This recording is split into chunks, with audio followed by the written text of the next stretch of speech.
Hello, and welcome to episode 9 of The Pivot. We took a little hiatus over the summer, but we're officially back.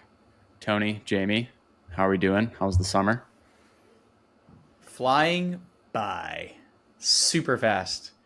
And super hot too. Oh my word, I'm like so sick of sweating. But I guess it is summer, so sweat on. Yeah, well, could be worse. We have a team member who's in Tempe, Arizona, and it's been averaging 116 degrees a day. That's it? Yeah. Eek. Spicy. I don't do well. I guess Anything you like can take off the coat. Yeah. anything that even gets remotely close to triple digits, I just kind of go into my shell. So Yeah, scary thoughts. Okay, so let's pick up where we left off. We, in episode 7, talked a lot about building a 12-month enrollment marketing game plan. And then in episode 8, we went into the audits a little bit and using that to help determine where you should lean into with your marketing budget and or just your own team's time and energy. And so one of the other kind of core things that you all said was super important in your 12-month game plan was content, whether that was new content or remarketing content.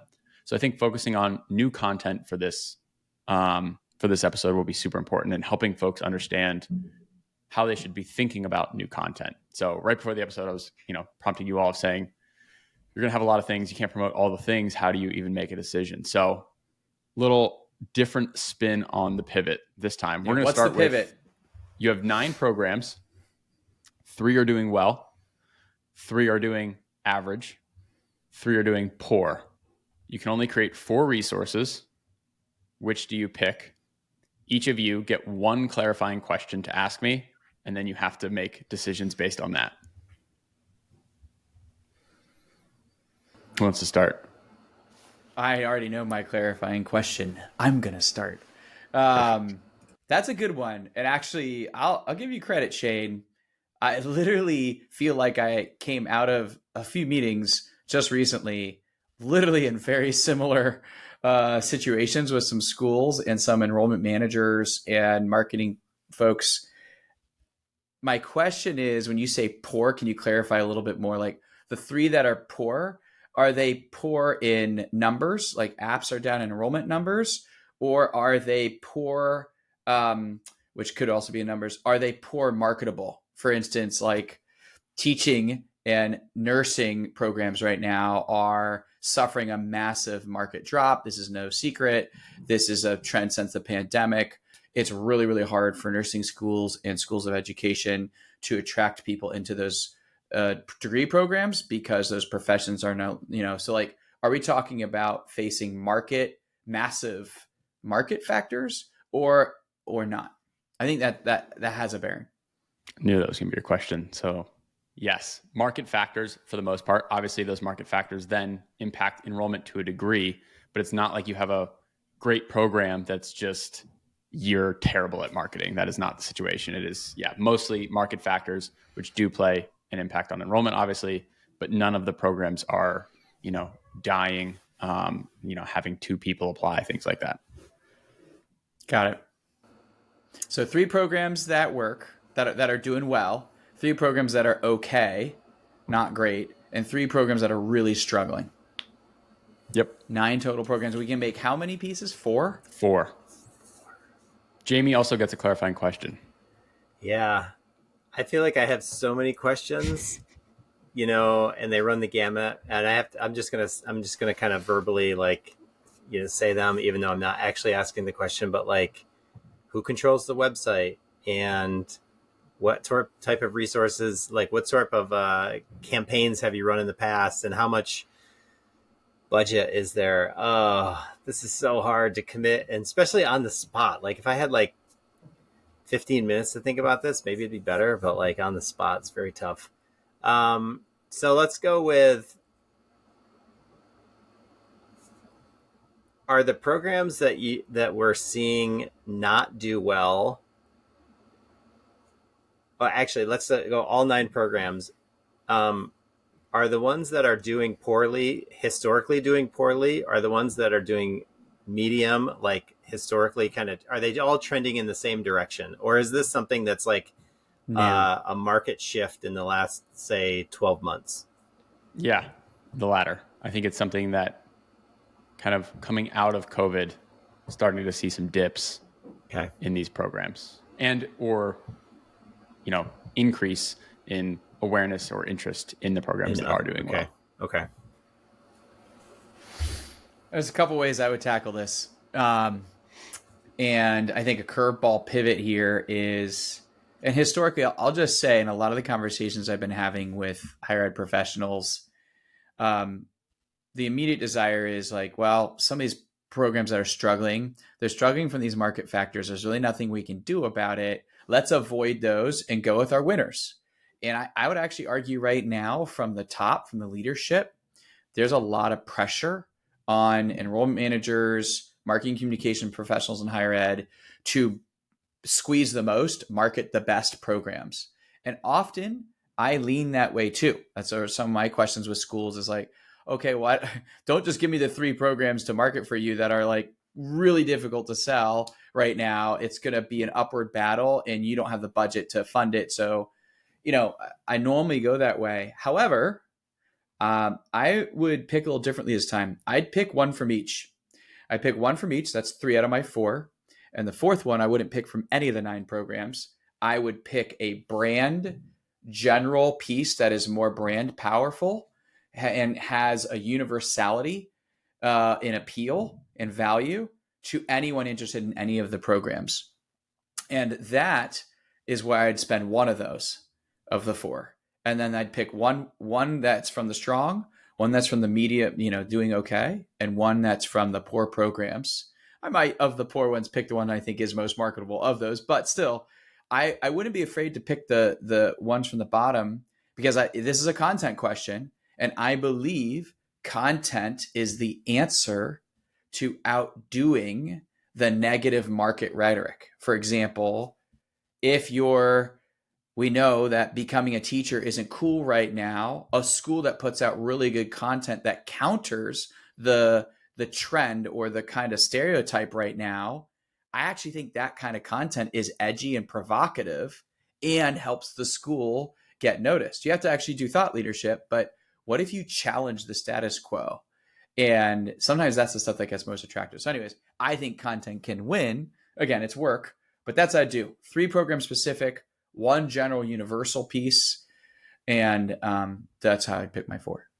Yeah, that makes a lot of sense. One of the other questions that I prepared for thinking you may ask was around the competitiveness of the programs. Yeah. And thinking, we have one that it's a very competitive space to be in. We're not going to create content there because then the promotion of that program becomes incredibly challenging where you're like kind of sinking money just to stay afloat potentially. And that becomes, this big challenge. And so I think, picking the ones that are most marketable and being strategic about those and also kind of, again, sharing the work across programs so that you can kind of move a couple of balls forward and have some level of, benchmark of, okay, our good program, if we were to do this again, we could roughly expect this and you can try it out once rather than let's dump all our money into the 3 low performing ones and try and make them average or better. And then none of the 3 work. And it's just like, you're going to feel so defeated. You're never going to make content for the average or good because you're going to feel like content doesn't work and it's going to rub you the wrong way. Jamie, what about you? How would you approach thinking through these? I agree. These conversations are happening very often. And I think that I also, like Tony, have had lots of conversations where people are kind of like leaning in toward the winner. So I kind of I go back and forth on this because I think partly because I'm just a guy who likes to challenge things. So I feel like whenever people just want to lean into that which is working, I feel like it's a little bit of historically, I probably felt like it's a little bit of a cop-out. But in the higher ed space, philosophically, I do feel like there's this space where schools shouldn't be offering everything. They should actually be nuancing themselves and figuring out what their niche is and kind of grabbing onto that Jim Collins kind of hedgehog concept. So Sorry, I think I breathed really loud into my microphone right there. Sorry. One of the things, I guess I would probably, it's just so hard to figure this. There's too little information for me to make this decision. I just want to say that. I'm just like going to own that one. But I think if I had to pick, I would probably try to look at which ones have lost the most market share in the last like 24 months and then figure out if there's any marketability to that, and then I would put one or two of those on the list. I love Tony's idea of doing a general one, and I might even lean into that to a little different angle in that it wouldn't be general just about the institution or the UVPs of the institution or grad programs at said institution, but more like making a case for graduate education, or in the case of undergrad, making a case for education. One other spin I might put on it is, and it literally just had some come in last night for a client that asked me this, would be like, what could we do?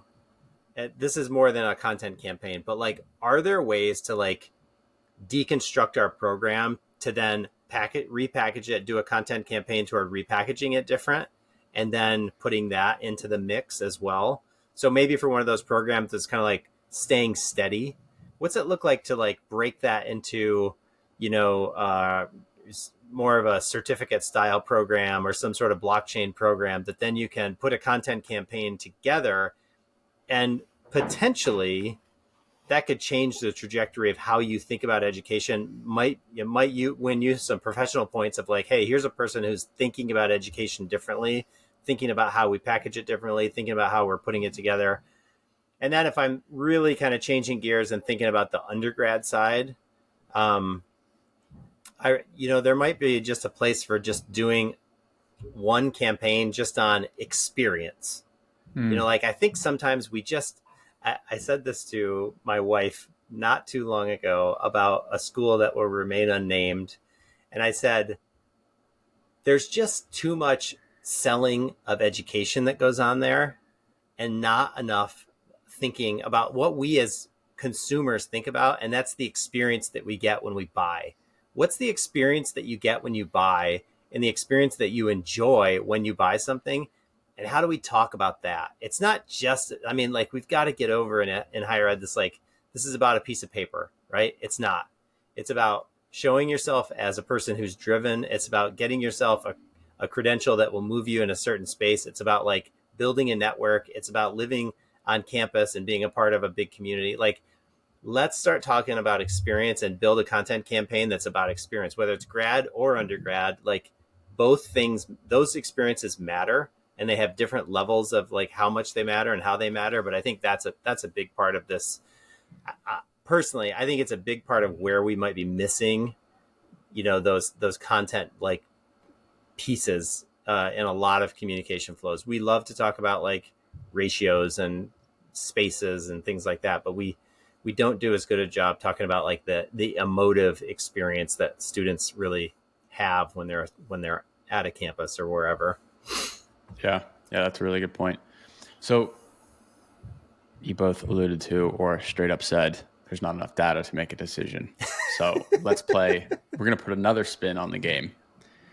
If you could pick 3 data points that would help you make this decision, what 3 data points would you pick and why? Year-over-year application numbers for 3 years. That's one. That's one. Okay, approved. I'll go next. I would do dollars. I want to know how much budget we have to aggressively market the 4 content resources we're going to make. It doesn't mean, I just want to know what budget is available to promote and market the content throughout the year. Actually, to add to that point, I think it would be awesome, really, if you could know what you have and know what, like where it's been spent. So like, what has that been allocated toward previously, in order to really understand, like, has it worked, or where has it, where have they been kind of wasting money or spending money that hasn't really returned. Jamie, clarification, in your year-over-year enrollment numbers, does that mean I only just said application because I'm really you only said, like, okay. I just want to know, like, what's the demand? Like, how are we creating demand? And like, Yeah, see, I want to know the full thing, Shane. So like, I would say, is that one thing? Can we get the full funnel year over for year each funnel report? Yeah, Yeah, sure. like 3 from years. leads, inquiries, app started, app completed, accepted, deposited, showed up. That's several hundred data points. I think Do you guys know what a data point is? That's why I said Well, you can application. fit it all in one slide. Okay, You can fit it all in one slide. That's fair. We'll boil it down to like a 1-pager report. You get 3 1-pager reports in different areas. So you would get an enrollment 1-pager report that shows year-over-year data of your funnel for these programs. Then you would kind of get like a budget report of what's been spent for the last couple of years and what can we spend moving forward. And then what's your other data points are out the window. What's your other 1-pager report that you feel like this would really help us make an informed decision where we feel like we're moving forward with, our best foot forward as far as plan of action and budget and pound per pound, going to be able to then also prove to leadership this worked. Let us do it again 4 more times next year, and give us more budget to dump into this. I know what I would want as the last one, but I don't think it's possible to get because I have yet to have any school ever give this to me ever in 18 years. I think I know what you're going to say. But Guess. Go ahead. No, guess. An overview of the ComFlow on 1 page. Oh, that's good. That wasn't going to be it. I've gotten that a few times, but very rarely. That actually might be more valuable than what I was going to say. That is more valuable. I'd take Jamie's. But I'll tell you what I was going to say. Yeah. I was going to say, I would want to know, the metric I want, the data point is what their organic rankings are for each of the programs right now. And currently, what do they rank for related to those programs? Either they could give me pages or they give me number of keywords or positions. I'll take anything SEO that is the current.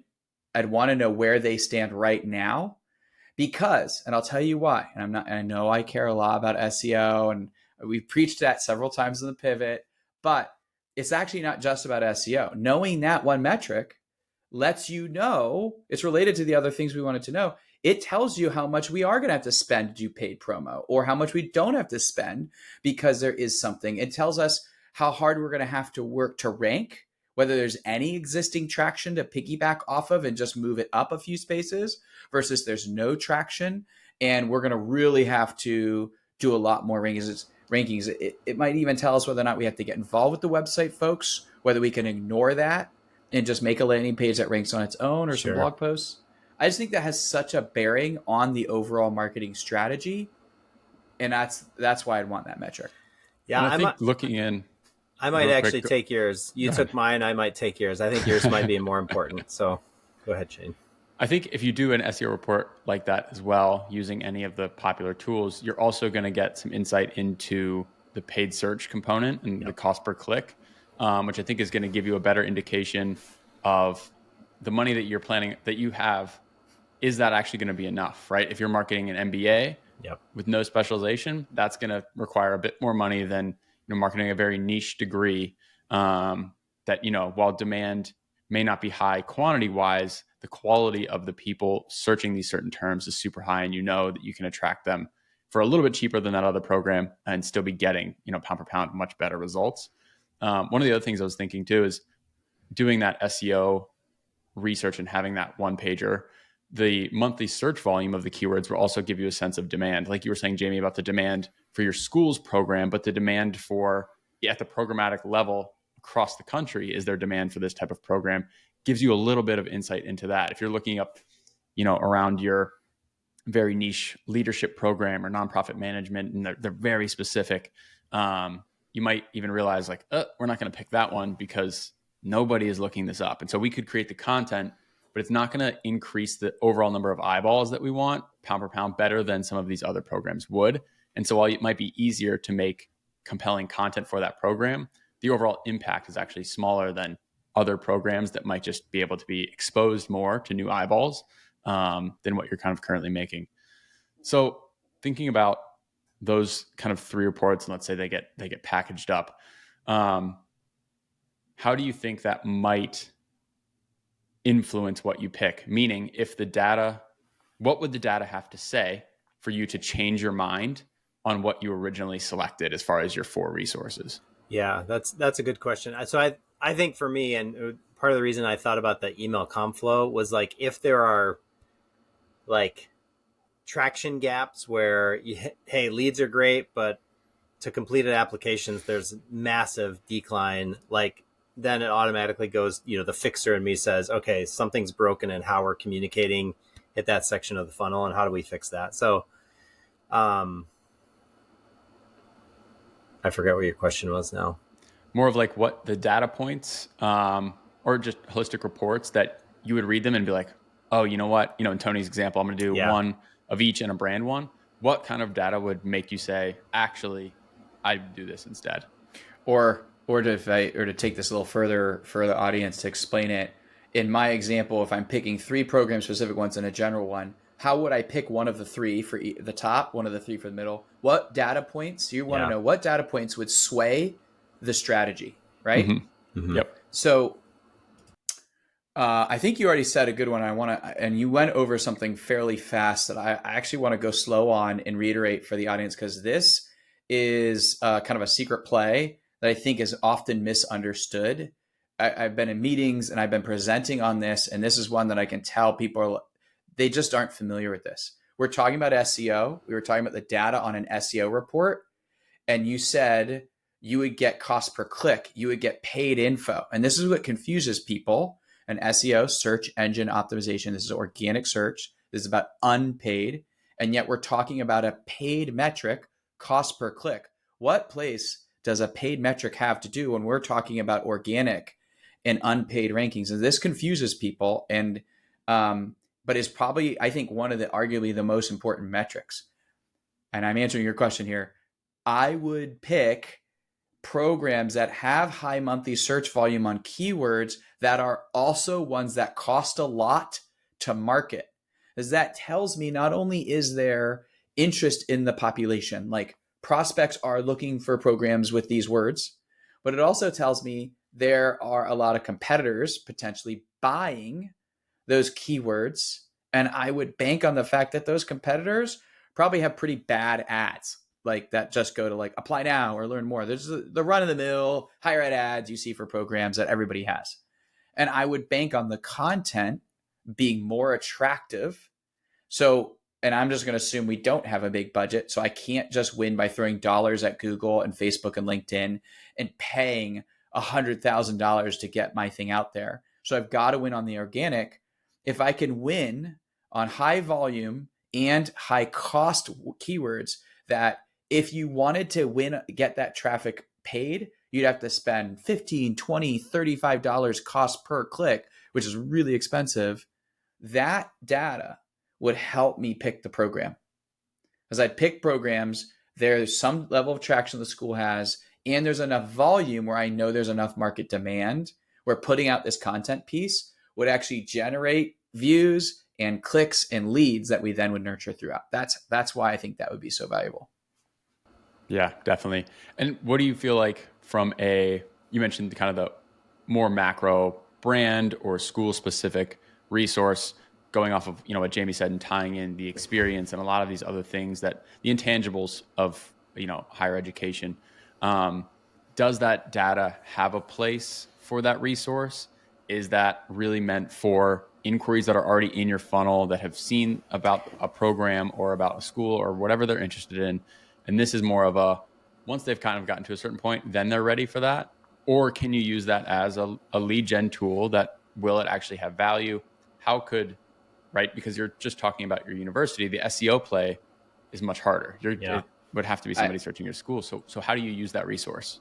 That one's easy. I think that answer is it depends, and it depends on the other metrics. So you said, how do we use the data and how would that inform us? Earlier, we said Jamie and I agree, we wanted the inquiry app and enroll data, even if we just got those 3. Mm-hmm. By having that data, we would see where they're weak, where the school is weak, and where we are weak. And I would make the decision on that general piece to fill the weak area. So it could be top if, wow, you don't really have a lot of leads for this program. You just need more names. And once you get them engaging with you, you guys are pretty good and efficient, but it's weak at the top, or we're getting a ton of leads, but they're not starting apps. We need a mid-funnel piece. Mm-hmm. Or they're starting apps, they're not completing, or they're completing and then there's really low deposits or really a lot high melt. We need a bottom funnel value piece that reinforces value. So I would make the decision for the general piece based on where the weakest part of the funnel was, based on that data we asked for earlier. Gotcha. That's exactly what I was thinking too.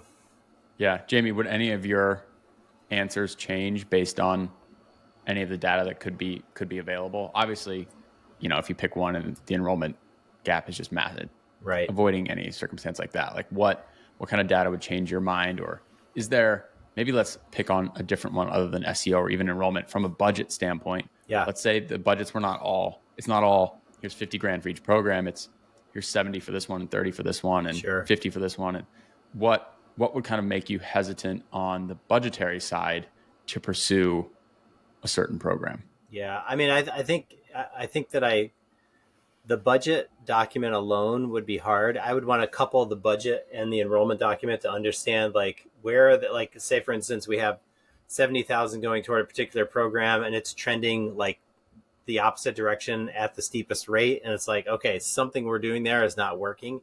That one might be worth just abandoning and saying, hey, let's put our dollars towards something that's a little bit more, mid-level, something that could be worked on. I think that the budget, I think, has to be almost coupled with that enrollment information. Otherwise it's just kind of like, okay, we did that, but we don't know where, what it led to. Yeah, I feel like because thinking about going off of that point a tiny bit, like if you had a certain set, like a leads problem for a program, but that program had a small budget, and then you had a inquiry to app problem for another program, and that one had a massive budget.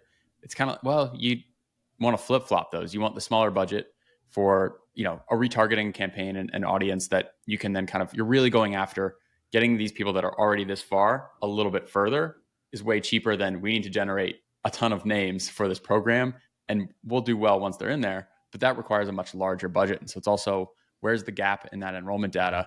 And then what type of money does it take to fill that gap? And the higher up in the funnel it is, likely the more expensive it's going to be. 100%. Yep. Now we haven't talked about, and we're probably running out of time, but I don't know if this is where you wanted to go, but we haven't really talked about what kind of content we're talking about. What is a content campaign? What we'd put into it, because I think that has a lot of bearing on some of this too. Is we're talking about one asset, one thing, or are we talking about a full campaign where there's multiple things, multiple touch points, multiple pathways? And so just curious how much we want to get into. I think that's a great question. So as a recovering outbound marketer, I think this idea of campaigns and kind of coupling the campaign methodology or mentality with topic clusters, which is what we, kind of where we live a lot. I actually think that'd be a great topic for another show where we could kind of get into that. I know, shameless plug, and it probably will be too late by the time this actually airs, but like when we talk about deconstructing an inbound campaign or an inbound retainer, I think putting that idea of what is a campaign and why is it like, why do we put some digital dollars towards something to then draw, to have these rippling effects later on. I think sometimes we don't think about that. I think as, higher ed, we think we need more leads.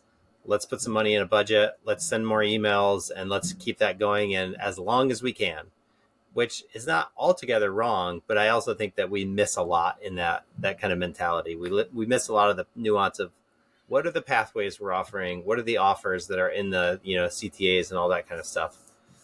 If we have time now, we can, but I think that's brilliant though. We don't, but I would summarize, Jamie, you've just highlighted so well. That's the difference between inbound enrollment marketing versus outbound enrollment marketing.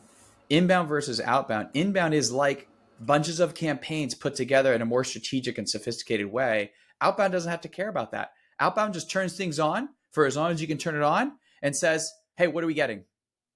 It's different. And I think that's worth unpacking, because I do think there's still, even like 10 years later, there's still a lot of confusion and a lack of understanding on what really is inbound enrollment marketing. What does it mean for a school to market itself and promote its programs and recruit prospective students via an inbound methodology, an inbound strategy? And that, we're talking about a small component of that, which is these new content campaigns that you start with this pivot, which is great.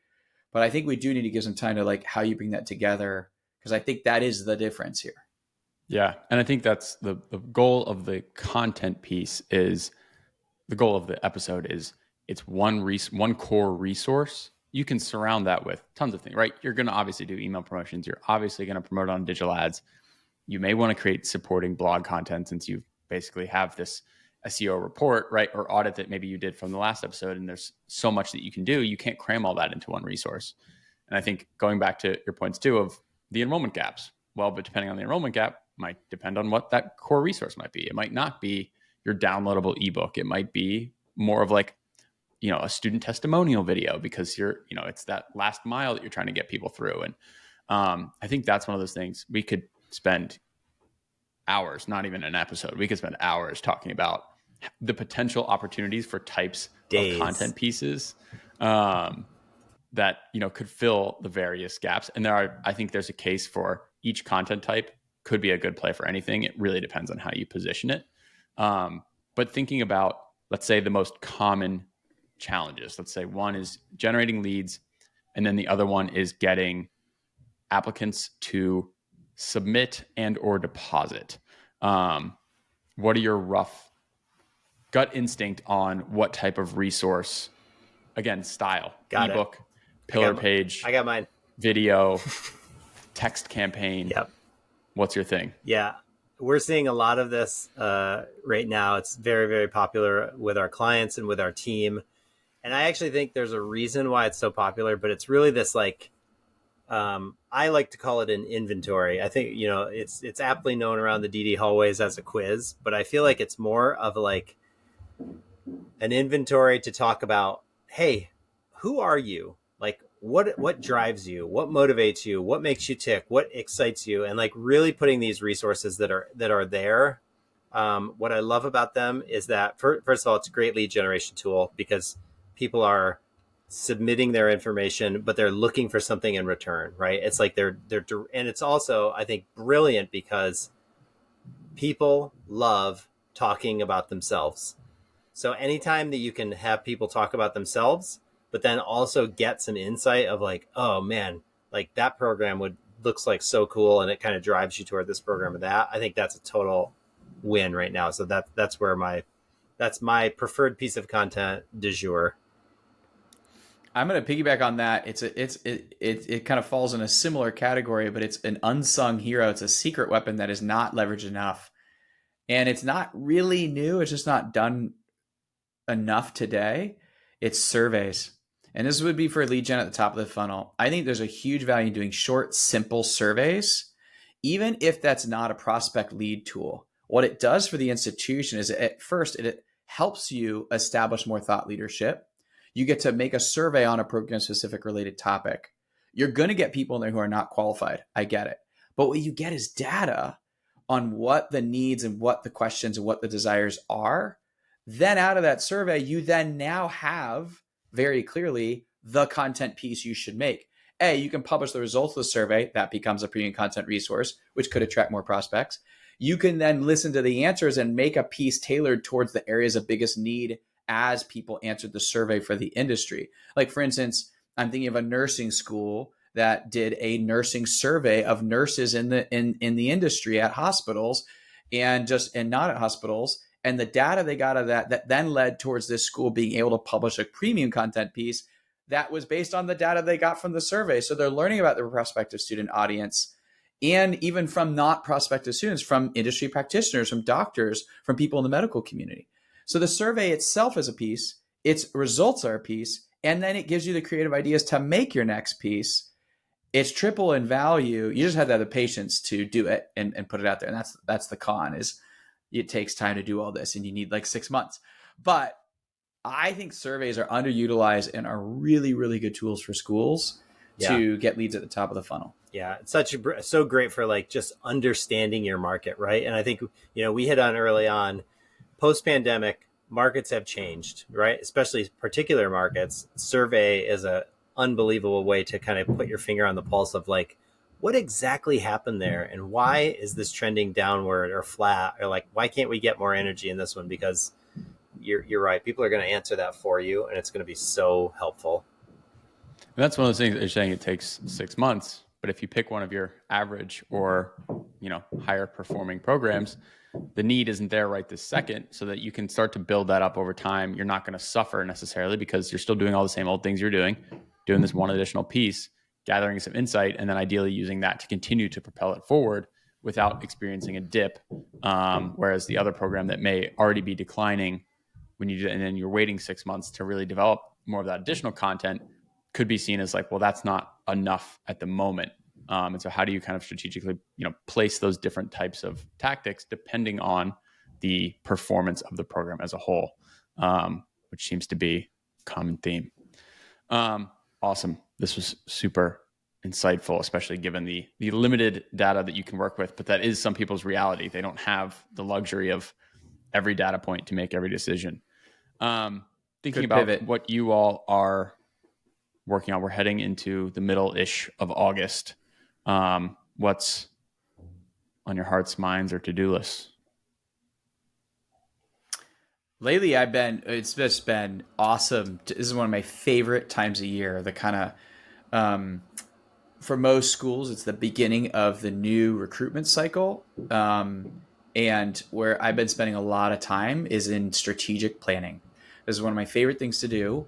And it's looking at the fall. It's looking at the entire year over generally about 10 or 12 months and thinking about where we want to place certain things, budget allocations, when we're going to spend more aggressively on this kind of campaign, which should generate folks here. So then those folks get nurtured here to hit this app deadline. I love the Gantt chart, planning things out based on certain deadlines, start terms, and we're just spending tons of time strategic planning, outlining, developing a content strategy, an ad strategy, an SEO strategy, and essentially ultimately an app and enrolled student development strategy for an entire school. I've been spending lots of my days doing that, and I have plenty more coming. Yeah. But that's my favorite thing to do right now, because for me, I go back and I can sleep at night and I'm like, we've got a plan. And I know it will change, we'll need to pivot, but the overarching plan isn't because everything's going to go exactly as we planned. It's because when it doesn't go as planned, it's November and something's off, we know what to measure against in order to get back to center. And so we end up being really grateful we made the plan, not because it's going to go perfect, but because we know it won't go perfect and we have that to measure against. Yeah, I think probably the thing that's most on my mind is actually what leads up to that strategic planning. And that's like really the assessment. Like, I'm notorious as being a fixer. And I feel like this time of the year, you get to look at everything that's kind of broken or the things that you think are broken, and then make a plan toward where do we go from here? So whether that's, who didn't show up to events, or what events did we have that were totally like fails, or which ones were total winners? Kind of where do we allocate? Where do we have to? And this pivot was kind of good that way, because it kind of fits into exactly where we are thinking of like, hey, the ROI here is not where we want it to be. We've got to mitigate for next year. We've got to overcome, we've got really bad or not as good as we want, app start rates, but we have lots of leads. What's missing? Let's assess what's missing, put our resources where they're going to make the biggest difference in the next year, to then get to that plan. So that's you can kind of tell where the company's at right now. Love it. It's almost like somebody planned this episode or something. That's crazy. Yeah. Alrighty. Brilliant. Well, thank you all for listening to episode 9 of The Pivot, talking all things new content creation. Next episode, we will be talking about remarketing campaigns. So if that is of interest to you, we'll see you again in 2 weeks.